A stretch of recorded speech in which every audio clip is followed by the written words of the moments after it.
welcome back to Chaiyya Chats. This is our second episode of season 2 here in 2024.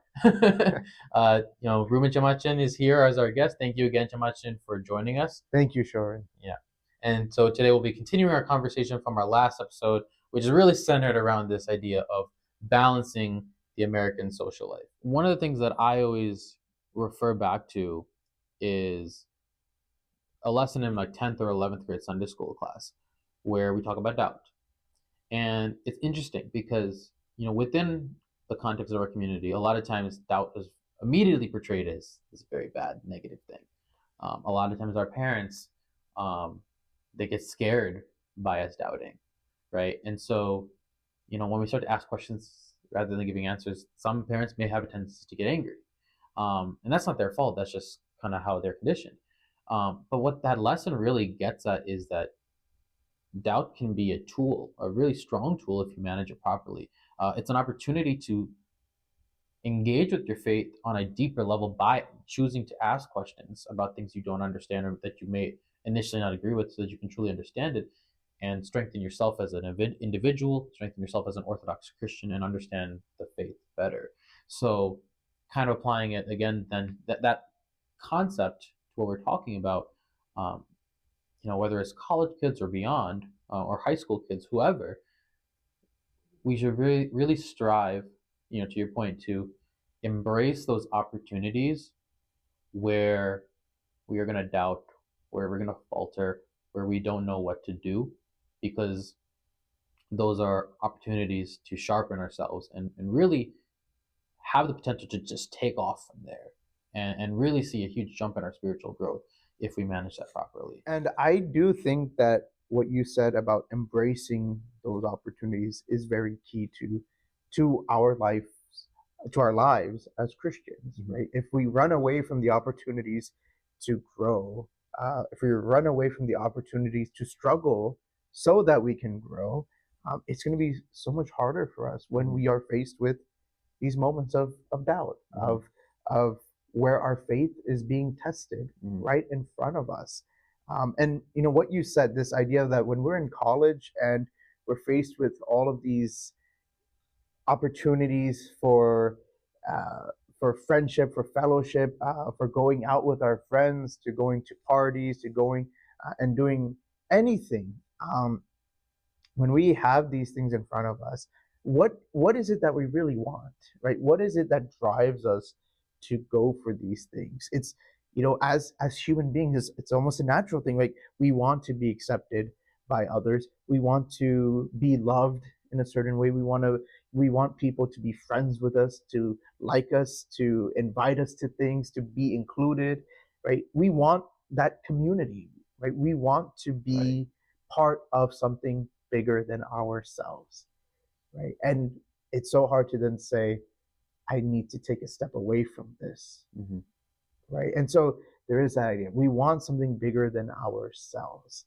But the way that we try to fulfill that desire can be with all the wrong things at times, right? And if we do all of those things that try to fulfill this desire, after we do all of them, there may be times where we still feel a little empty, where we still feel a little bit unfulfilled. Because really, at the core of what we believe as Orthodox Christians, what we believe about us as humans is that we were created with a desire for God, right? A desire for God to be in our lives, for us to be in communion with Christ. That's what we are created with the image and the likeness, the potential to be with Him, to be like Him. And it's funny that in this world, when we fall away, we try to get everything that Christ wants to give us Himself. And we find that it's lacking because it's not God. And our hearts are really not, to paraphrase St. Augustine, our hearts won't feel fulfilled until it finds Christ, right? That's just the truth.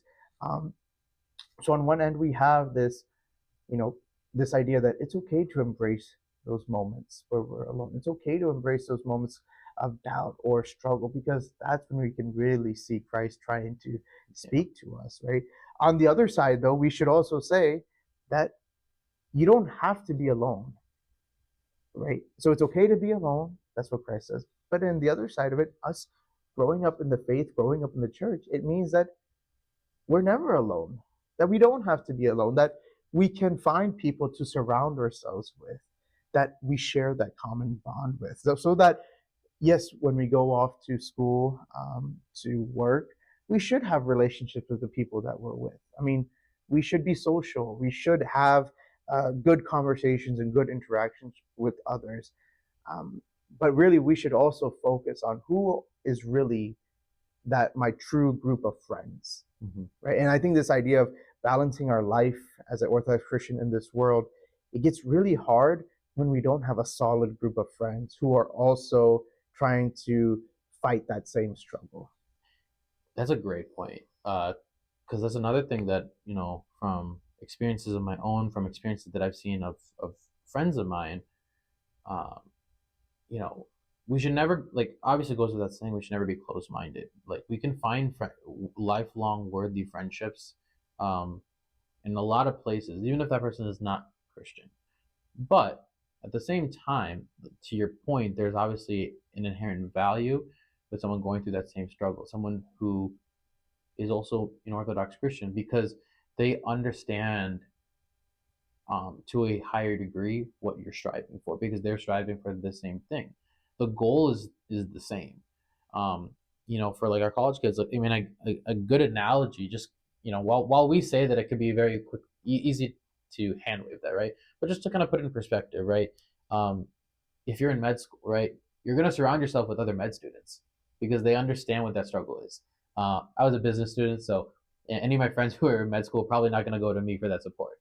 But they would go to their peers, and similarly, if I was going through struggles with my education, I'd go to people who have been taking similar curriculum, or maybe chaplains and who have been in similar experiences.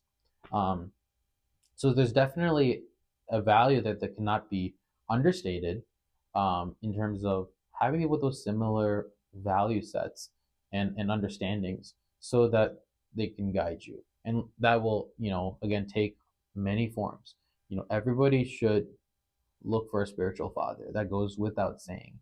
What I've learned is the same way we have a doctor is the same reason we should have a spiritual father. He's going to be the person who constantly checks in on us and ensures that we're kind of staying on track with our spiritual journey. Right, the same way we have a physical on a yearly basis for our physical health to make sure we're staying on track. Right, we need to have a similar dynamic with our spiritual father. It obviously starts with Christ, and then it starts there with having a spiritual father relationship, and then also, really, I think parents. I think even before peers, that's something that needs to be emphasized. Um, Again, speaking from my experience, I can very easily say, for a long, long time in my life, I didn't feel like I could go to my parents for certain things, and that wasn't a knock on my parents. Like, obviously I love them to death, but I was just scared of them because they're my parents. Right. I was never going to, I'm 24 now, right? For the first 20 some odd years of my life, I was never planning to go to my mom and ask for advice on anything remotely related to relationships or anything like that, because I was just scared. Like, my mom would be like, why are you looking for girls? They're too young, and I'm sure a lot of people face those similar experiences. So I just didn't think that was, a possibility.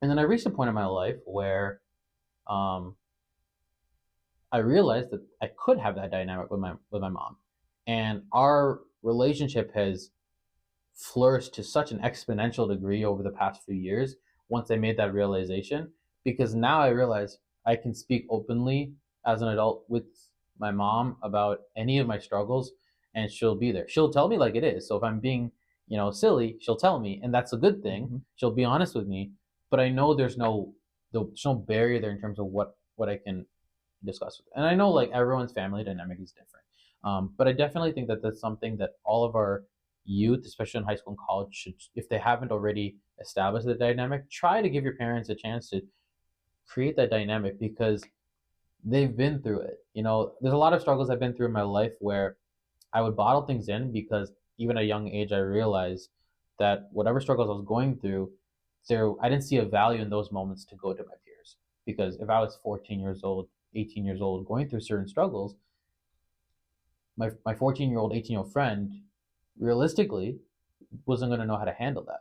But my parents might, or my achin might, adults, chachins, chichis.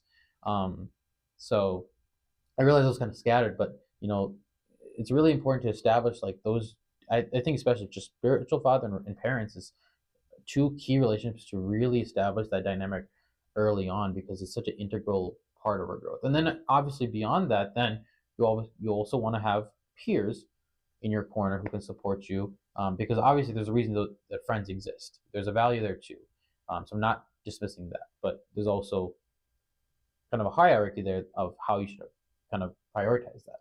Right. And I'm glad you mentioned our parents, right? Because that can be its own hot button topic Yeah. at times, right? It can be something that brings a lot of us, stress and anxiety and worry about, having to deal with our parents and their opinions and their pressures that they place on us. And I'm sure we could do a whole nother episode on just that itself. Um, but if we could get to that point and as a community, as a people especially, to start to break down some of these bad habits that we see in parenting, and I don't blame that just on our parents who came from India. I mean, it's even with people who are born and raised here who are parents now, and we're our parenting many times the way that we saw, that we learned from ourselves. So it applies to everyone. But it is very hard for us, especially in that high school and college age, to build that trust with our parents, a relationship built on trust, because so many times there is a sense of that power imbalance where there's almost as if you're being forced to do something, you're told to do something, you're commanded to do something, or there's a punishment. And that's the type of relationship. At one point, hopefully, we transition that into not as best friends, right? Because they are still your parents. There is a respect there that you give to your parents, right? But one that moves into trust and honesty and being open with your emotions and not being judgmental, right? And being or creating an environment where we can both grow together. And unfortunately, this happens. If it happens after college. It might happen after you get a job or after you get married, even until we start to see that growth. Maybe it only happens after you have children of your own. Right after you have children of your own, maybe that's when we start to see these things. So it may take some time, but the goal should be to get to that point. And again, everybody's parents are different. Everyone's situation is different. Sometimes it may be very difficult, and that's just the reality. And that's unfortunate, but that is the reality for some. And other times it just takes us just being honest with our struggle and showing our parents how much whatever we are going through really affects us. Because, like you said, they've been through struggles, some struggles that we don't even know about. So they know what it's like to feel pain. They know what it's like to feel broken, and they know what it's like to feel isolated. I mean, they would know that more than we do sometimes. They came to a country where they didn't know the language and they didn't know anyone. Wouldn't they know what it feels like to feel lonely and isolated? Yeah. Right? And so they have these experiences. I know sometimes our parents don't want to share it. Sometimes they want to hide it, right? They only want us to focus on what we need to do. But when we start to just open up about how we are going through different struggles and maybe bare our heart a little bit to them, maybe that's a way that we can start seeing this relationship move, right? And again, everyone's situation is different. Everyone's parents can react differently. So this can't be a blanket statement, but that is something we tend to not do. I think to your point, you mentioned the power imbalance. I think that's something that like it almost serves as like the initial barrier, right? And I think you kind of touched on that where, oh, they're my mom, they're my dad, they're the parent. So we can't cross this certain line. And again, like obviously every situation is different, but there's should be more effort, I think, on the part of the youths to try to shift that dynamic a little bit. Try to take control. Like, obviously, you're not trying to like put down your parents, but in the sense of trying to take a little bit more control of the reins there, of that power balance, just even out a little bit, so that it's easier to have that dialogue, right? It's easier for me to shake your hand if we're sitting like here, whereas if I'm on the first floor and you're on the second floor, right? Mm-hmm. So we want to try to shift that a little bit, obviously with all due respect to the parents as necessary. And I think that itself will definitely create an easier environment to share. And I think kind of beyond that, just also willing to kind of cut our parents some slack at times too. To your point, they have definitely been through a lot of struggles that we will never understand, especially because many of them are immigrants. And they still bear those crosses silently, and we don't at times understand that. And I think that's another key point is being a little bit more understanding of their struggles, so that they can understand your struggles. Mm-hmm. Right. And I think that's the key. And if we try to take the time to understand them, to understand their intentions and how they are the way that they are today, mm-hmm. maybe that it doesn't justify bad behaviors. It doesn't right. excuse anyone from anything. What it does, it may give us a little bit more grace. Mm-hmm. It may give us a little bit more patience. Mm-hmm. And that's always a good thing. In those moments where it's easy for us to feel frustrated or upset or just scared even, a little bit more grace and patience can really go a long way. But even as we said, that parents itself is one side of it. When that becomes difficult to navigate, at least as you mentioned earlier, we have the opportunity, hopefully, to go to a spiritual father, to a spiritual guide, maybe to our older achachins and chechis who we grew up in the church with. Anybody who we can go to for guidance and advice and for a direction to help us. And I think those things, as you say, it cannot be overstated on how important this is, especially the need for spiritual fatherhood. I mean, this is something that is, we say it a lot nowadays, and we speak about it a lot at our conferences and retreats. But what we, I think, are missing when we say spiritual fatherhood is the idea of what it really means to build that relationship. And that relationship is built in the struggle, right? Sharing your burdens with your spiritual father, especially in the confines of the sacrament of confession, and outside of that, when we talk to each other, when we share things. And that's where it really starts to get built, is when we open ourselves up to somebody who we trust to guide us in this faith, in this life. Somebody who is there for us, who and that's something that we have to take the initiative. We have to reach out to our priests. We have to reach out to our spiritual guides and tell them what's going on and share it with them. And so often, and this is not just those in college, but so adults and older adults in the church, so many times they wait till the very end to tell their priests important things that are going on in their life. Sometimes the priest is the last one to know from the person. And this is something that we have to really try to focus on, is maintaining the lines of communication with your spiritual father, especially if you go away for college, if you move away from your church community that you grew up with. I think that's a very important thing. And I think one other thing that you mentioned is very important for us to look at too, is that if we're going to our spiritual fathers, if we're going to our older adults in our community, there is an idea that if we grew up with our peers, with our friends, and they are the same age as us, they have the same life experience as us, then they also may not be the wisest options for us to go to. And you mentioned that it becomes a blind leading the blind situation, where we may not be going to the best people for guidance. So that's one side to it. But there is also that side of, when we look at friends and what that means for us, we should really understand what it means to have a good group of friends. And that's something that's really hard, I think, for some people when they're in college, is finding that good group of friends and understanding, what does it mean to have a good friend, right? Because for us, if our direction in our life, if the path that we want to take in our life is towards Christ and towards His kingdom, then a good friend is somebody who goes with us on that same journey.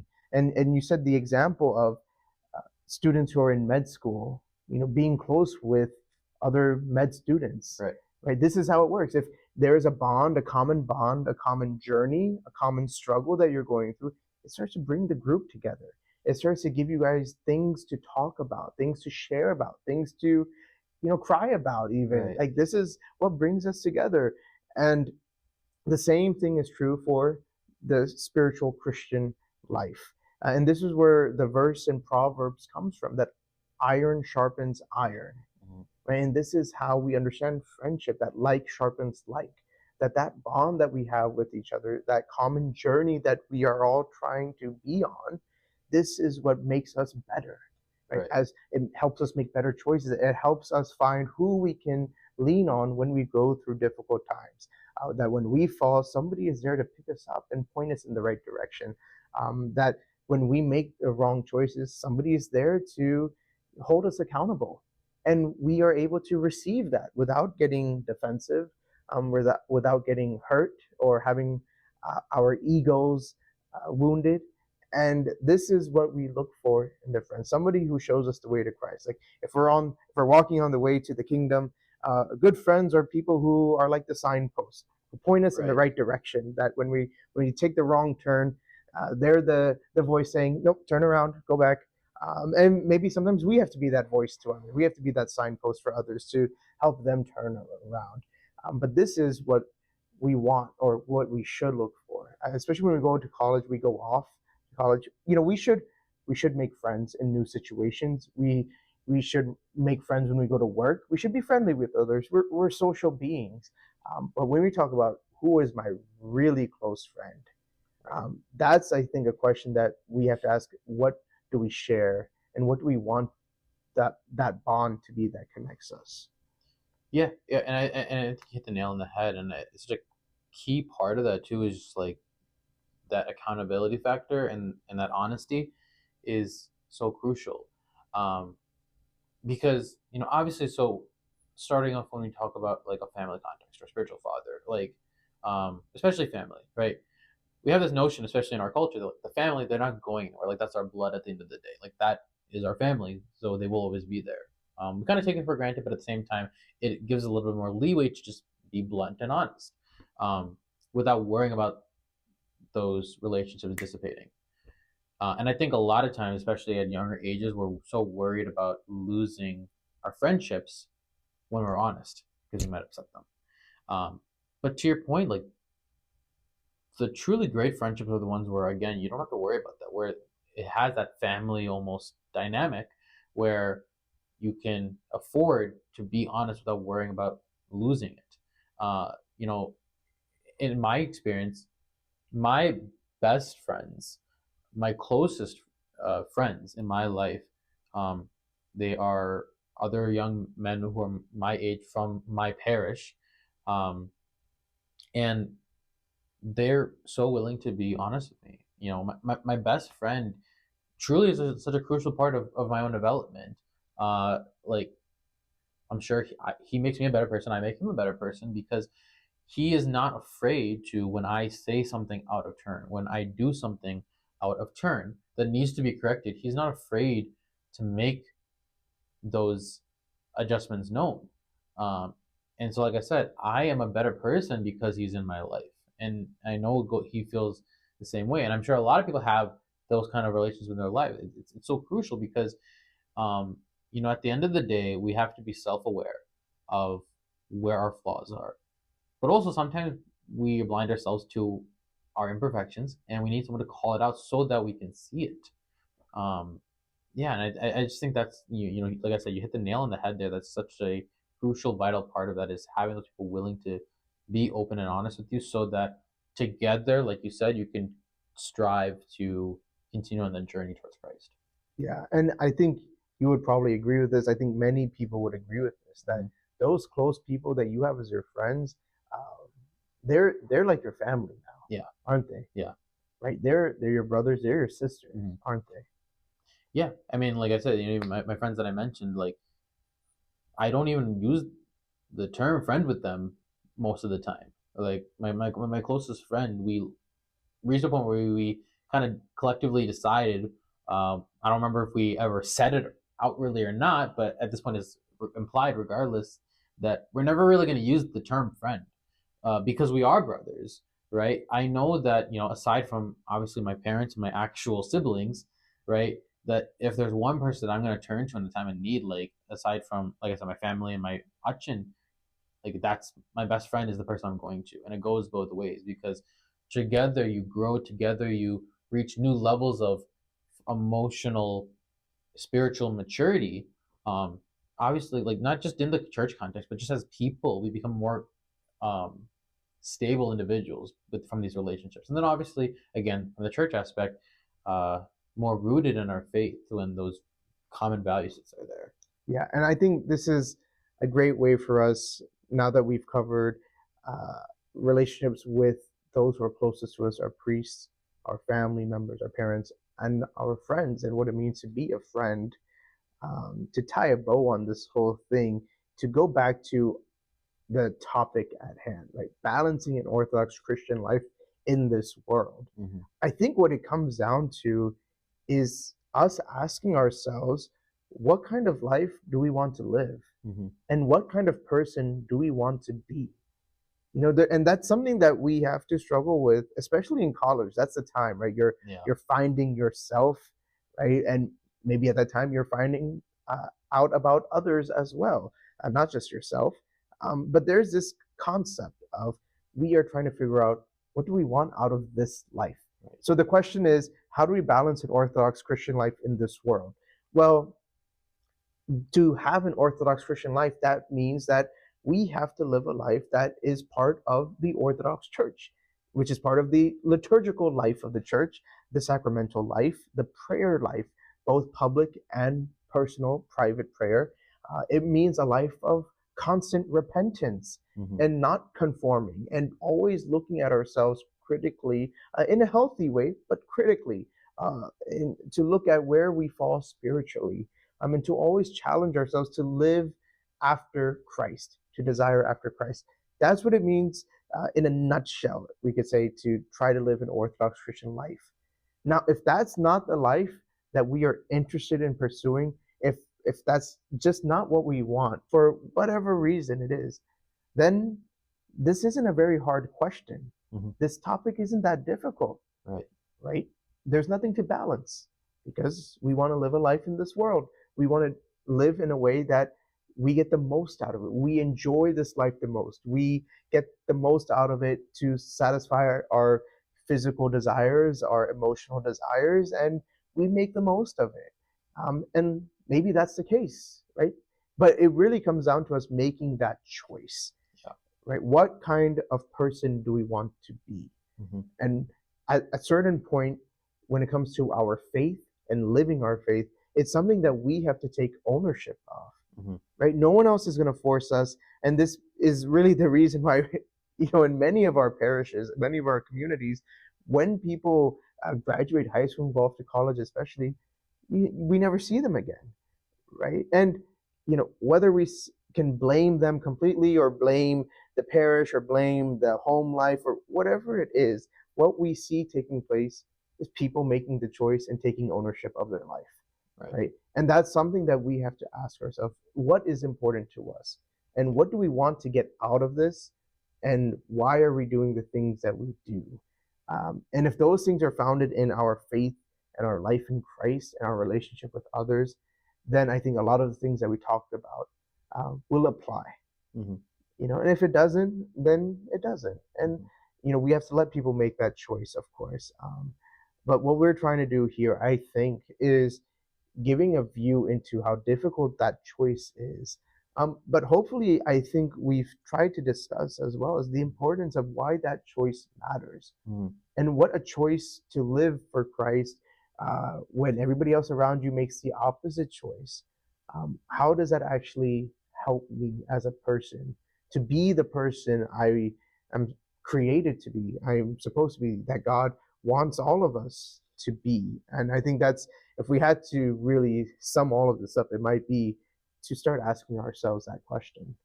Yeah, I agree, and I think really just like kind of to your point, really becoming more and more self-aware at the end of the day.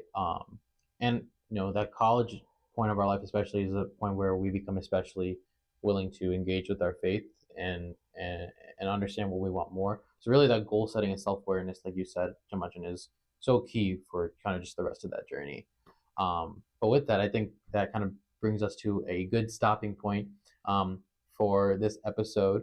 So, with that being said, thank you all for watching or listening, however you're going about that. Thank you, John Machin, for being our guest here on Chaiyya Chats Season 2. Yes, thank you very much, Sherwin. Yeah, we're very happy to have this ministry back, and hopefully it continues to flourish. But we really appreciate your love and your prayers and your support and everything, John Machin. All right, thank you. Thank you.